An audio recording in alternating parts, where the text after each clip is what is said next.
My mom told us, everyone will get a little something. My son got socks. My sister's children got smartphones. He asked, "Did I do something wrong, Mommy?" I just held him close. That night, I smiled and took everyone off my health insurance plan. Can you imagine your own mother looking you straight in the eye, promising everyone's getting something small for Christmas, only to turn around and give your son a pitiful pack of socks while her other grandchildren unwrapped brand new, expensive phones? That day, something inside me didn't just crack, it shattered. And I knew, with a gut-wrenching certainty, that I couldn't pretend this was okay anymore. It all started innocently enough, back in October. My mom, Morgan, was in her kitchen, her voice calm, almost rehearsed. "Everyone will get something small this year," she announced. "We're keeping it simple and fair." My 8-year-old, Ethan, was buzzing beside me. He still believed in the magic of family gatherings. My sister, Kelsey, was at the table, her 12-year-old twins glued to their phones, oblivious. "Sounds reasonable," I said, pouring coffee, trying to ignore the prickle of unease. "Ethan would be happy with anything." Mom smiled, but it didn't reach her eyes. It was that look, the one she wore when she was plotting, the one that always made my stomach clench. I brushed it off. Christmas was still months away. I'm Morgan, 35, a single mom and a regional manager. My work's demanding, but it pays the bills and lets me give Ethan a good life. His father checked out 6 years ago, so it's just us. I pride myself on independence. I don't ask my family for financial help.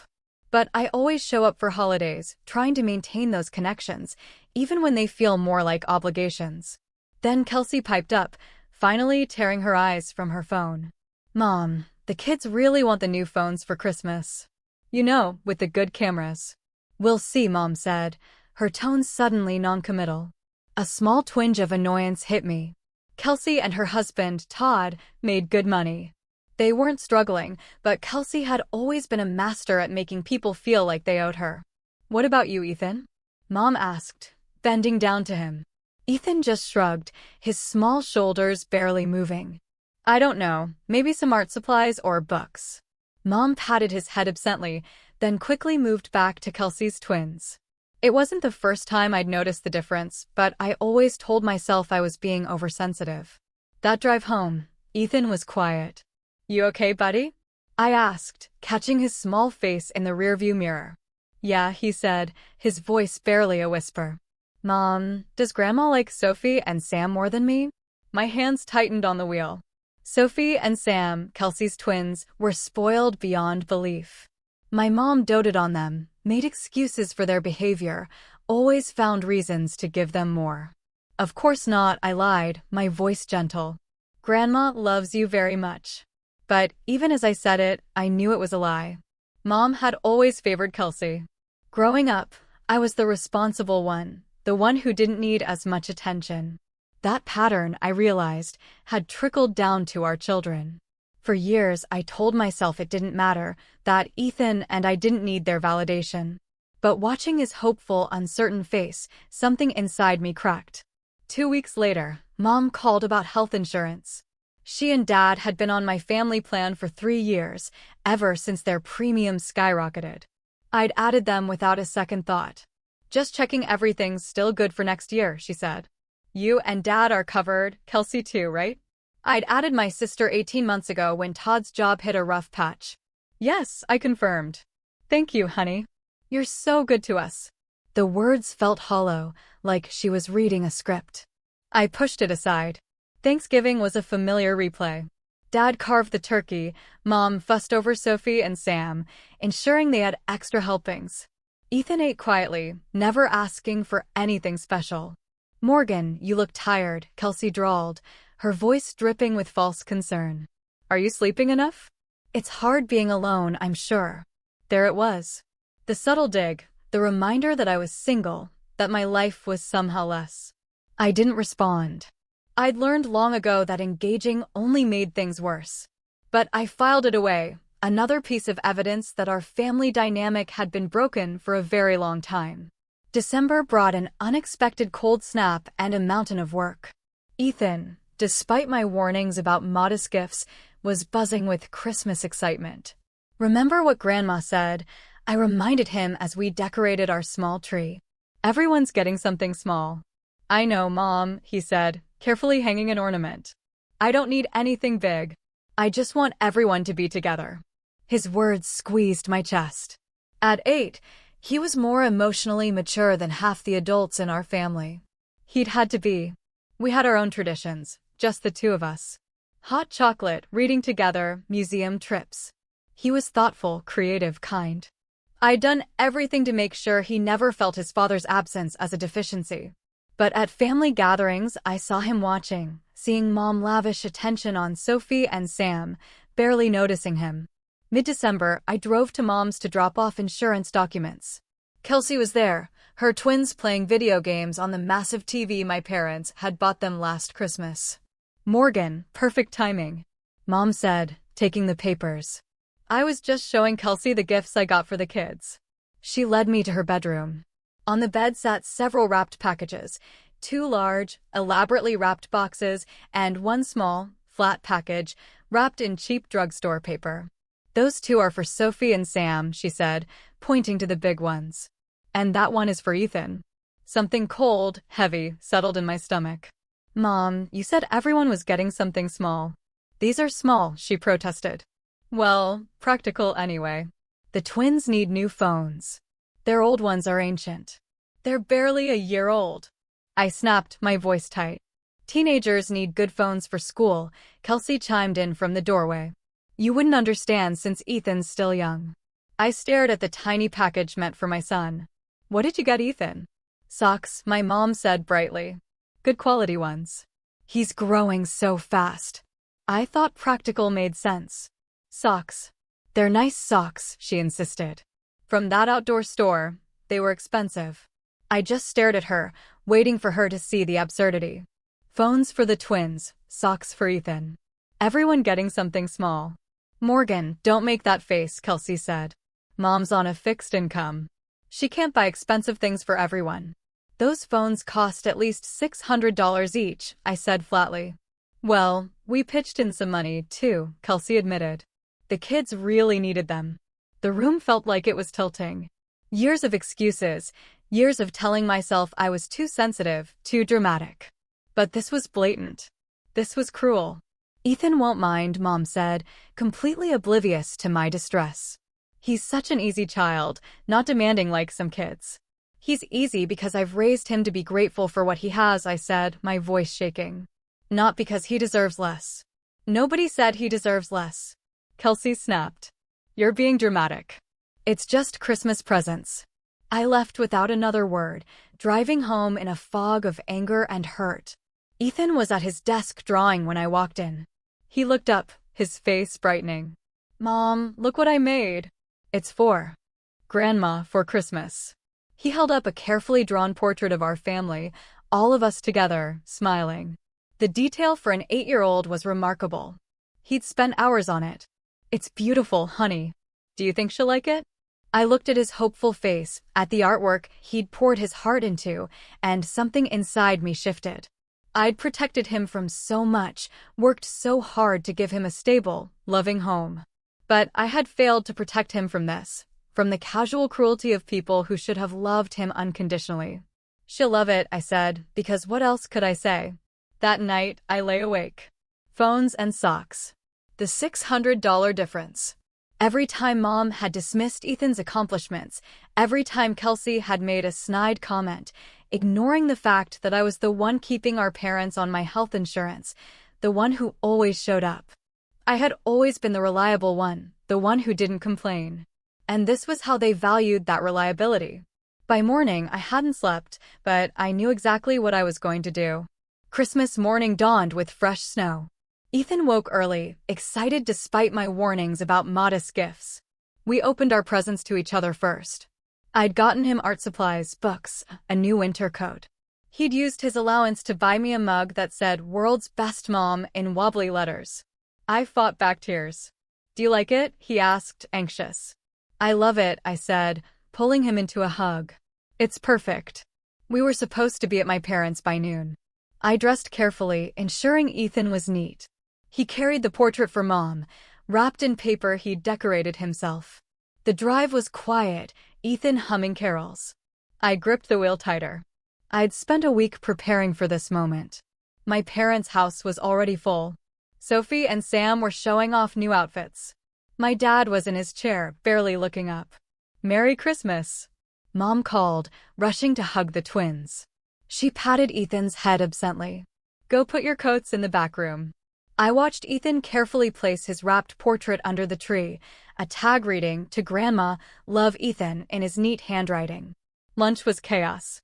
The twins monopolized the conversation. Ethan ate quietly, occasionally trying to add something, but getting talked over every time. I saw him eventually give up, just focusing on his food. After lunch, presents. Mom played Santa, starting with the twins.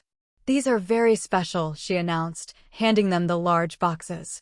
Sophie and Sam tore into the paper, squealing at the phone boxes. They immediately started setting them up, ignoring everyone. "Mom, this is too much," Kelsey said, but her voice was pleased. "Only the best for my grandchildren," Mom replied. Then she picked up the small, flat package. "And this is for Ethan." My son took it carefully, his face expectant. He opened it slowly. When he saw what was inside, his expression didn't change, but I saw something die behind his eyes. Socks.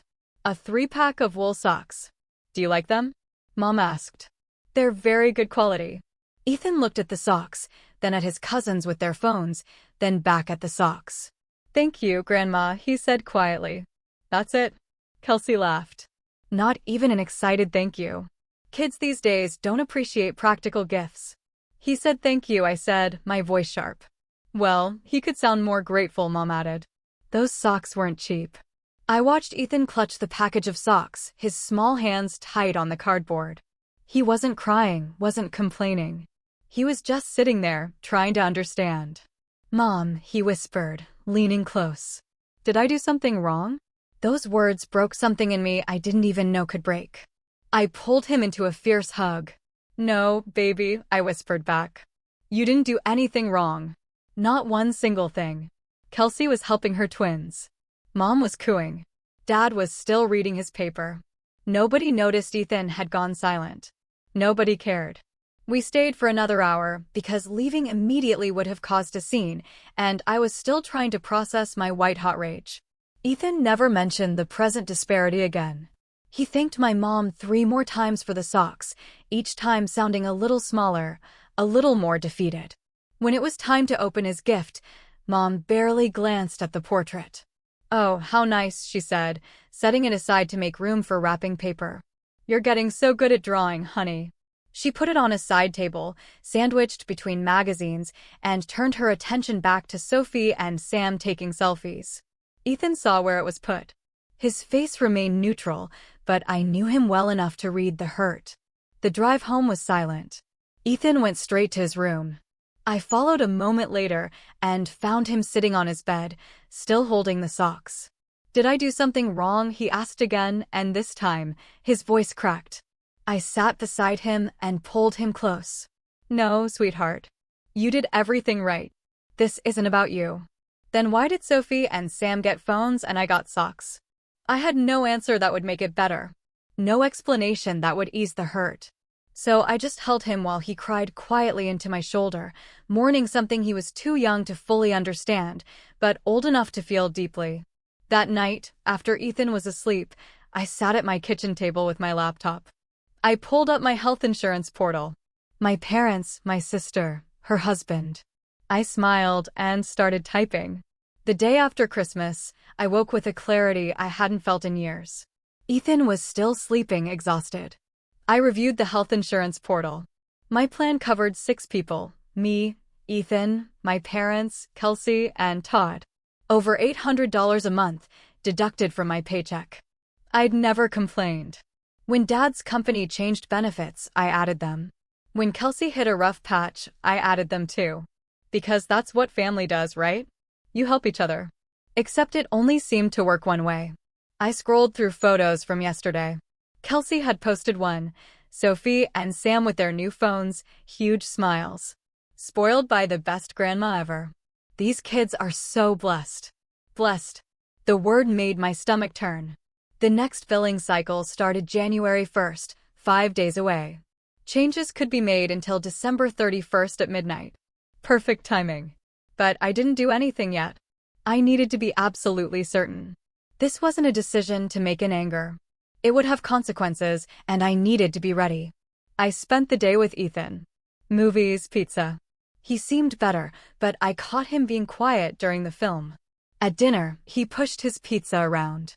Mom, why doesn't Grandma like me as much as Sophie and Sam? I'd been dreading this.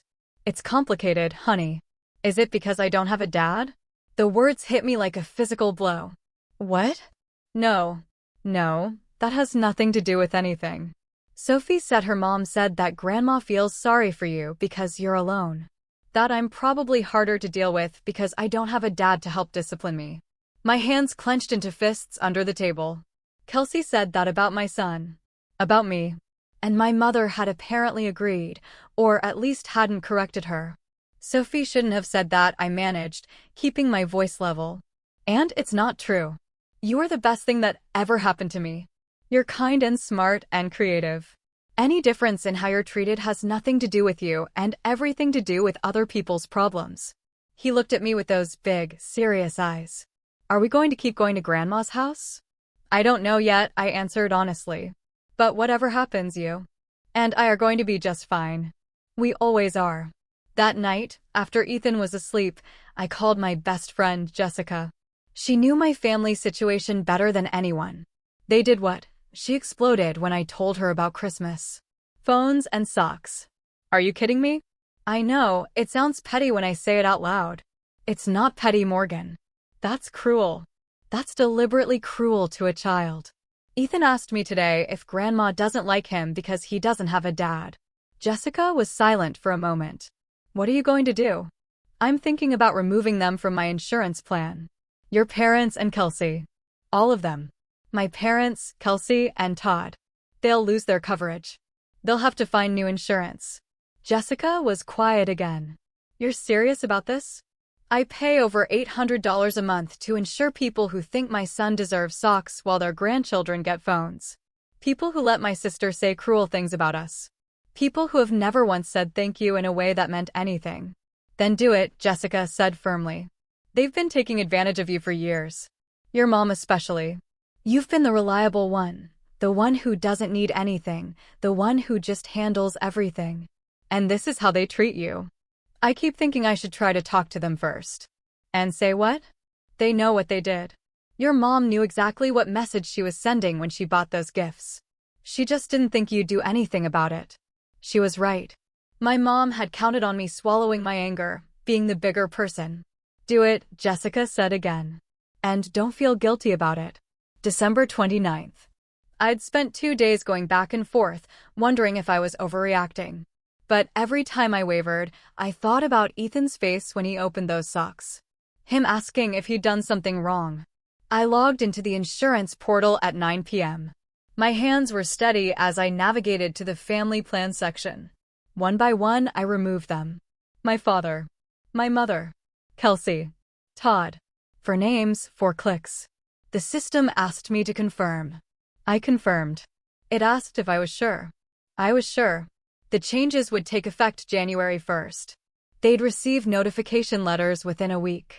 Until then, I had roughly 48 hours of peace before the chaos began. I closed my laptop and felt something settle in my chest. Not quite peace, but close. A sense that I had finally, stood up for my son and for myself. December 30th passed quietly. Ethan and I stayed home, organizing his new art supplies, reading. My phone rang 3 times. My mom, Kelsey, my mom again. I didn't answer. I wasn't ready yet. December 31st arrived, and I knew the notification letters had been sent. They'd probably arrive by January 2nd or 3rd. I had that long before everything exploded. Ethan and I spent New Year's Eve watching movies. At midnight, we banged pots and pans like every year. He was laughing, happy. For the first time in days, he seemed like himself again. January 1st, fresh snow, quiet streets. My phone rang 4 times. I still didn't answer. January 2nd, the calls became more frequent. 6 from Mom, 3 from Kelsey, 2 from Dad. Unusual, he never called me directly. I let them all go to voicemail. That evening, I finally listened. Mom's first message, Morgan, honey, call me back. I need to ask you something about the insurance. Her second, Morgan, I got a letter today saying our coverage is ending. There must be some mistake. Can you call the insurance company and sort this out? Her third, Morgan, this isn't funny. Call me back right now. Kelsey's messages were progressively angrier. Dad's message was tired. Morgan, your mother is very upset. Please call us back. I didn't call back. Not yet. January 3rd. My phone rang at 7 a.m. I was already awake, anticipating this. It was Mom. I let it ring 4 times before answering. Hello. Morgan. Her voice was shrill with panic. Finally. I've been trying to reach you for days. Did you get my messages? I did. Then why didn't you call back? We got letters saying our health insurance is being canceled. There has to be a mistake. You need to call them and fix it. I poured myself coffee, letting the silence stretch. It's not a mistake, Mom. What? What are you talking about? I removed you, Dad, Kelsey, and Todd from my family plan. The coverage ended January 1st. The silence on the other end was deafening. Then you did what? I removed you from my insurance. You'll need to find your own coverage now. Morgan, you can't do that. We need that insurance. Your father has doctor appointments. I have prescriptions. You can't just cancel our insurance. I can, actually. It's my plan. I've been paying for it for 3 years. But we're family. You can't just abandon us like this. The word abandon hit something raw. Like you abandoned my son on Christmas when you gave his cousin $600 phones and gave him socks? Oh, for heaven's sake. Is this what this is about? You're upset about Christmas presents. I'm upset that you promised everyone would get something small and then gave Sophie and Sam expensive gifts while my son got socks. I'm upset that you didn't see anything wrong with that. I'm upset that when Ethan asked if he'd done something wrong, I had no good answer for him. He's being dramatic. They're just presents. He's 8 years old, Mom. And he's not being dramatic. He asked me if you don't like him because he doesn't have a father. Do you know why he asked that? Because Sophie told him that Kelsey said, you feel sorry for me for being alone and that I'm probably harder to raise because I don't have a husband to help discipline me. Mom was quiet for a moment. Kelsey shouldn't have said that. But she did. And apparently you agreed. Or at least you didn't correct her. So Ethan, who is 8 years old, thinks his grandmother doesn't love him as much because his father left. Morgan, you're blowing this out of proportion. Am I? Because from where I'm standing, my son received the message loud and clear that he's worth less than his cousins, and I'm done pretending that's acceptable. So, you're going to punish us by taking away our health insurance? That's incredibly vindictive. I laughed, a sharp, unpleasant sound. Vindictive? I've been paying for your insurance for 3 years. I added Kelsey and Todd when they needed help. I've never asked for anything in return. But the moment I stopped giving you something, I'm vindictive? We needed that insurance. Then you should have treated my son with basic respect. You should have kept your promise about small gifts. You should have thought about how your actions would affect a child. Morgan, please. You're being unreasonable. Can we just talk about this? We are talking about it. The answer is no. Find your own insurance. We can't afford the premiums on our own. You know that. Then maybe you shouldn't have spent $1,200 on phones for the twins. That's different. How? Explain to me how that's different. She couldn't or wouldn't. The silence stretched again. Finally, she said, your father and I raised you better than this. We taught you about family loyalty. You taught me that family means being there for people even when they don't deserve it. But you forgot to teach me that it should go both ways. I hung up before she could respond. My hands were shaking, not from fear or regret, but from release. The phone rang again immediately. Kelsey. What the hell is wrong with you? She screamed before I could even say hello. Mom just called me crying. You canceled our insurance. I removed you from my family plan. Yes. How could you do that? Todd and I need that coverage. We have 2 kids. You also have 2 incomes. You can afford your own insurance. It's going to cost us a fortune. We can't afford premiums right now. But you could afford to chip in for $1,200 worth of phones? That's completely different. Everyone keeps saying that, but nobody can explain how. Those were Christmas presents for our children. You're going to punish Sophie and Sam because you're jealous? I'm not punishing anyone. I'm simply choosing not to pay $800 a month to subsidize people who think my son deserves socks while their kids get phones. God, you're such a martyr. You always have to make everything about you. This isn't about me, Kelsey. It's about Ethan. It's about the fact that on Christmas morning, when he opened his present and saw what he got compared to his cousins, something broke in him. And none of you noticed or cared. He's fine. Kids need to learn that life isn't fair. He's learning that, don't worry. He's learning that his grandmother and his aunt think he's worth less than his cousins. He's learning that family means different things to different people. He's learning that sometimes the people who are supposed to love you will hurt you in ways that can't be fixed. You're being ridiculous.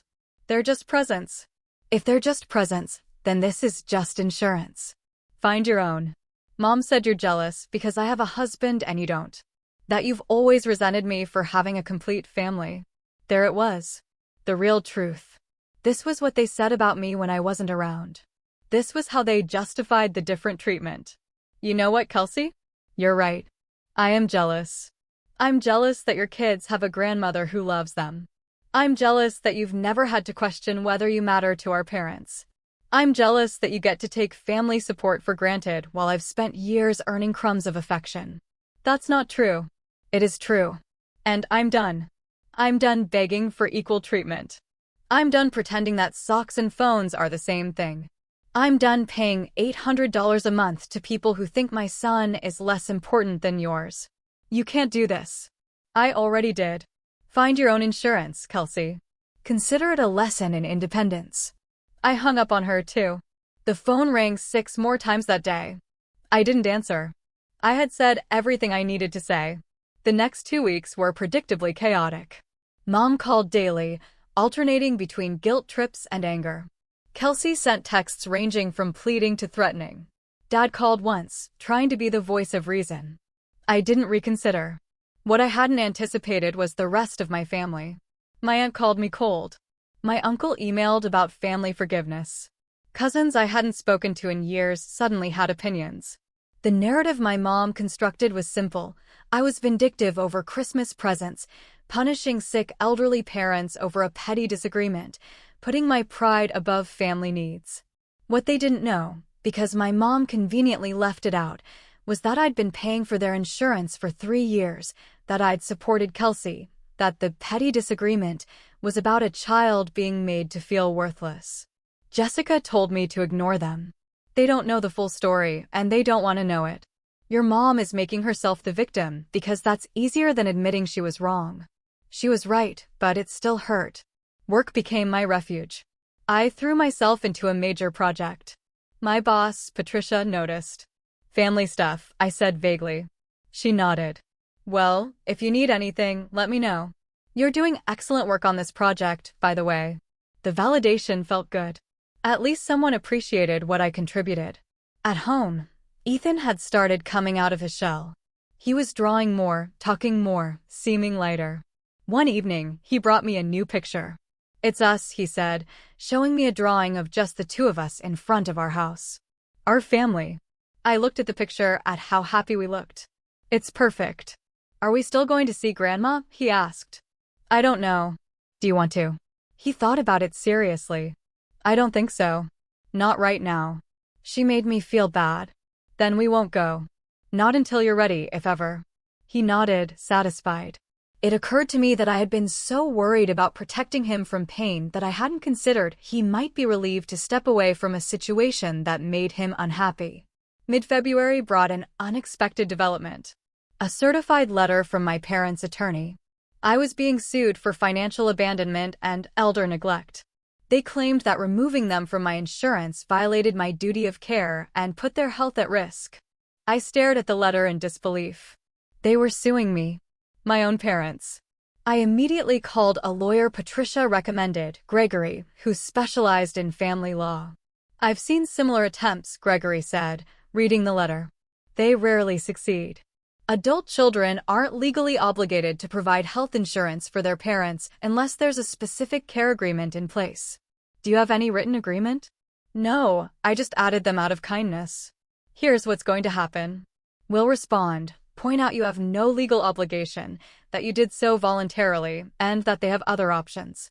The case will likely be dismissed before it even gets to court. $2,000, he said for his retainer. Money I'd have to spend because my parents decided to sue me rather than find their own insurance. Do it, I said. Draft the response.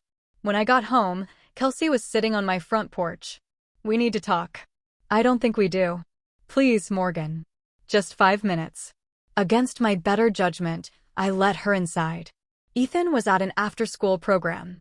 Mom and Dad are suing you, she said. I know. I got the letter. That's insane. I told them not to do it. Did you? Yes. This whole thing has gotten completely out of hand. I came here to ask you to reconsider. Reconsider what exactly? Putting us back on your insurance before the lawsuit goes any further. I want us to be a family again. I laughed, bitter and sharp. We were never a family, Kelsey. A family doesn't treat one child better than another. A family doesn't sue each other over insurance.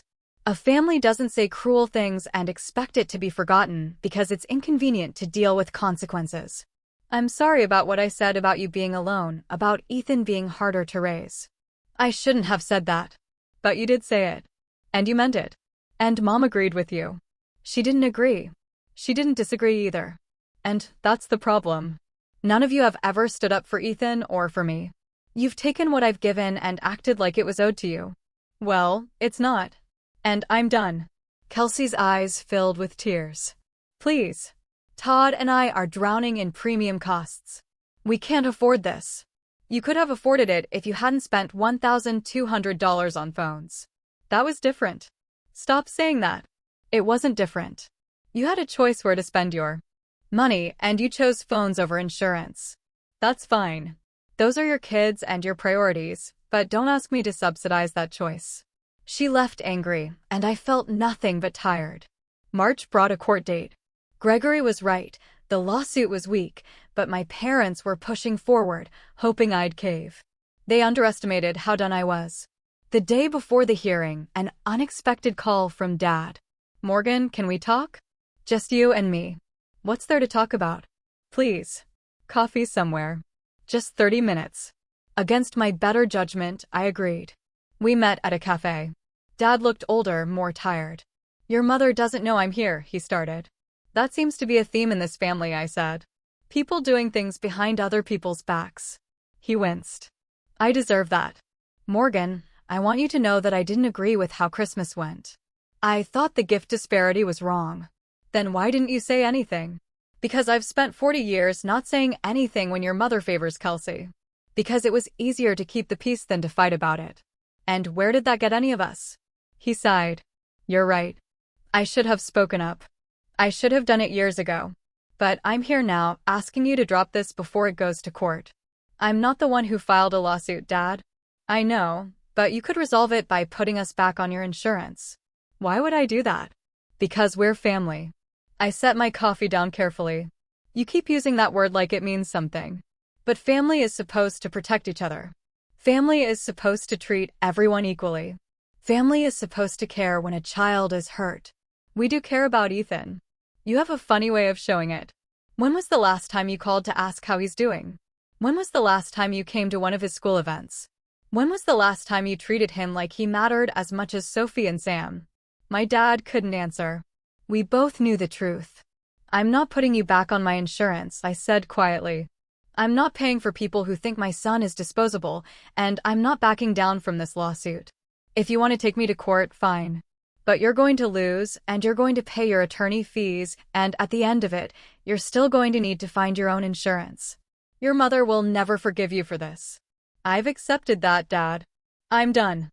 I spent my whole life trying to earn equal treatment from this family. I worked hard, stayed out of trouble, took care of myself, helped whenever anyone asked, and it was never enough. Ethan deserved better than what you gave him on Christmas. He deserved better than being compared to his cousins and found lacking. And I deserved better than being expected to bankroll people who treat us like we don't matter. I stood up. I'll see you in court tomorrow, Dad. He didn't try to stop me. That evening, I sat with Ethan while he did homework. He was working on a writing assignment about someone he admired. I glanced at his paper. He'd written about me. My mom works really hard, his careful handwriting read. She always makes sure I have what I need. She's brave and strong, and she loves me no matter what. She teaches me that it's okay to stand up for yourself. Tears pricked my eyes. Ethan, this is beautiful. Is it good enough? He asked, worried. It's perfect. You're perfect. He smiled, that pure, uncomplicated smile that reminded me exactly why I was doing all of this. Not for revenge, but to show him that his worth wasn't negotiable, that he deserved to be defended, that standing up for yourself wasn't selfish. It was necessary. The next morning, I dressed carefully for court. Gregory met me outside, looking confident. They're going to try to paint you as uncaring and vindictive, he warned. Just stick to the facts. You have no legal obligation to provide insurance. You did so voluntarily. You stopped. End of story. What about the Christmas present thing? We'll mention it if needed, but honestly, the judge isn't going to care about family drama. This is about legal obligation, which they don't have a case for. Inside, my parents sat with their attorney. Kelsey was in the gallery with a few other family members. They all stared at me like I was a stranger. The hearing began. My parents' attorney claimed I had abandoned elderly parents, acted maliciously, and caused them severe distress. It was surreal listening to myself described as some kind of villain, as if I'd ripped insurance away from helpless, frail people, rather than stopped paying for able-bodied adults who could afford their own coverage. Then it was Gregory's turn. He addressed the judge with calm professionalism. Your Honor, this case can be summarized very simply. The plaintiff is alleging that the defendant has a legal obligation to provide health insurance coverage. She does not. He laid out the facts. I was 35, employed, with no legal agreement to provide care. I had voluntarily added them 3 years prior, paying over $28,000 in premiums. I had also added my sister and brother-in-law. At no point did the defendant sign any document agreeing to provide this coverage indefinitely. At no point did the plaintiffs enter into a legal care arrangement. The defendant acted out of kindness, not obligation. And when she chose to discontinue that kindness, she was well within her rights to do so. The judge looked at my parents' attorney. Does your client have any documentation showing a legal obligation? No, Your Honor, but there's an implied obligation of care between parent and child. In reverse, the judge interrupted. You're arguing that adult children have an implied obligation to provide insurance for their parents when the parents are elderly and in need? Yes. The plaintiffs are both in their early 60s, Gregory interjected. They're employed part-time. They have access to marketplace insurance and Medicare options. They are not indigent or incapable of securing their own coverage. The judge looked at me. Ms. Morgan, is there anything you'd like to add? I stood, my voice steady. Your Honor, I loved my parents. I helped them because I wanted to. But over time, I realized that my help was taken for granted. That my contributions were expected but not appreciated. That my son was being treated differently than his cousins by my family. When I made the decision to remove them from my insurance, it wasn't out of malice. It was out of self-preservation and a need to protect my child from ongoing hurt. This is about Christmas presents? The judge asked, looking at the case file. It's about more than that, Your Honor. But the Christmas incident made it clear that my family didn't value my son the way they valued my sister's children, and I had to make a choice about whether to continue subsidizing people who treated my child as less important. The judge looked at my parents. Do you have anything to say? My mother stood, her voice shaking with emotion. She's my daughter. She's supposed to take care of us. We raised her, gave her everything, and this is how she repays us, by abandoning us when we need her most. You gave me everything? I said, unable to stay quiet. You gave Kelsey everything. You gave me leftovers and criticism and the constant message that I wasn't as good as my sister. I spent my life trying to earn your approval and I never did. So, yes, I stopped paying for your insurance because I finally realized that I don't owe you anything just because you're my parents. Parents are supposed to earn their children's loyalty and love. You didn't earn mine. That's enough, the judge said, not unkindly. He looked tired. Here's my ruling. The plaintiff has no legal standing. Adult children are not obligated to provide health insurance for their parents. The defendant acted within her rights to remove the plaintiffs from her insurance plan. Case dismissed. He banged his gavel. It was over. My parents' attorney looked frustrated. My mother was crying. My father was stone-faced. Kelsey stood up and walked out without looking at me. Outside, Gregory shook my hand. You did well in there, standing up for yourself, keeping your composure. That judge sees a lot of family cases, and yours was pretty straightforward. Thank you for your help. You're welcome. And for what it's worth, I think you made the right call. Sometimes families need hard boundaries. I drove home feeling lighter than I had in months. I had won, not just the court case, but something bigger. I had proven to myself that I could stand up to my family's manipulation and survive it. When I picked up Ethan from school, he climbed into the car with a big smile. How was your day, Mom? It was good, buddy. Really good. Can we get ice cream? Absolutely. We went to his favorite shop. I watched him enjoy a chocolate cone with sprinkles, completely unaware of the battle I'd been fighting on his behalf. And that was fine. He didn't need to know all the details. He just needed to know that someone was in his corner, always. That evening, Jessica called. How'd it go? We won. Case dismissed. Yes, I knew you would. How do you feel? Honestly? Free. For the first time in years, I feel free. You should. You stood up for yourself and for Ethan. That takes courage. It shouldn't have taken me this long. Better late than never. So, what's next? I looked around my small house at the drawings Ethan had hung on the walls, at the photos of just the two of us. Next, we just live our lives without the weight of people who don't appreciate us. Sounds perfect. The months that followed were quieter than I expected. I'd braced for more fights, but they never came. My parents and Kelsey found their own insurance, expensive but manageable. The lawsuit had cost them money and dignity, and I think they finally understood that I wasn't going to be guilted into reversing my decision. My aunt called in April with a different tone. Your mother told me the whole story, she said. About the Christmas presents, about what you'd been paying for their insurance. I'm sorry I judged you without knowing the facts. Thank you for saying that. For what it's worth, I think you did the right thing. Your mom has always favored Kelsey, and it wasn't fair to you growing up. I should have said something back then. It was validating to hear, even if it didn't change the past. Work continued to go well. Patricia promoted me to senior regional manager in May with a significant raise. You're organized, reliable, and you handle pressure well, she said. The company needs more people like you in leadership. The extra money meant I could put more away for Ethan's college fund, take him on a real vacation. That summer, we went to Colorado, hiking and exploring. This is the best trip ever, he said one evening. Better than Christmas? I teased gently. He thought about it. Way better, because here it's just us and we're happy. Out of the mouths of children. In late June, a text from Dad. I'm proud of you for standing up for yourself and Ethan. I should have done more to protect you both. I'm sorry. It wasn't everything I needed, but it was something. I wrote back, thank you. That was the extent of our communication. Maybe someday we'd rebuild something, but I wasn't holding my breath, and I was okay with that. Ethan started 3rd grade in September, confident and happy.